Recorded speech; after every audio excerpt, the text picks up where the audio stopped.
আসসালামু আলাইকুম গাইস, সবাই কেমন আছেন? আশা করি ভালো আছেন। আমি আলহামদুলিল্লাহ ভালো আছি।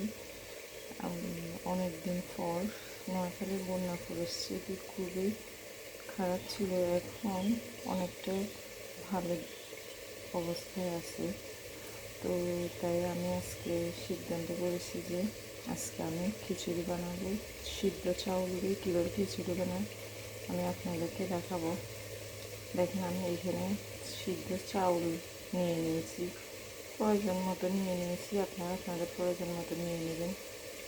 সেই সাথে আমি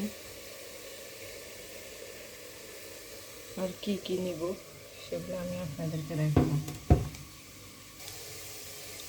দেখেন, এখানে নিয়েছি আমি মশারির ডাল, আলু কুচি কুচি করে নিয়েছি। আমি মশারির ডাল নিয়েছি, আর নিয়েছি আমি এখানে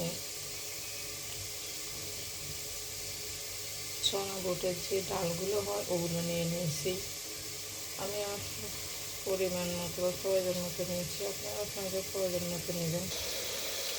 দেখুন, আমি এখানে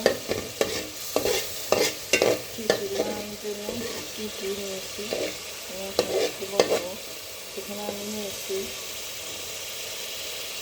পেঁয়াজ কুচি, রসুন বাটা, হলুদের গুঁড়া, মরিচের গুঁড়া, লবণ,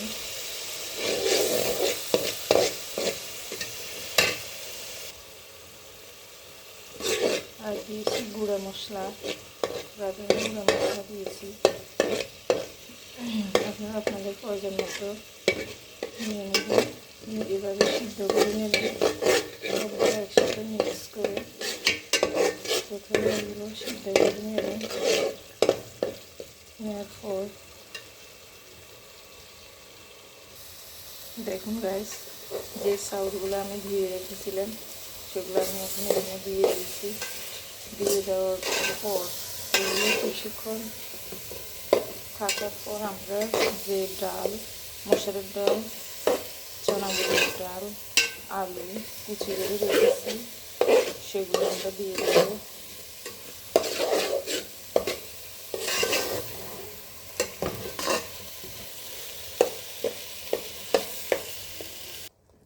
গাইস দেখুন, আমরা দিয়ে দিয়েছি যে ডাল আমি রেডি করে রেখেছি সেগুলো দিয়ে দিয়েছি। এগুলো কিছুক্ষণ মিক্স করার পর, চাউলের সাথে মিক্স করার পর আমি পানি দিয়ে দেব।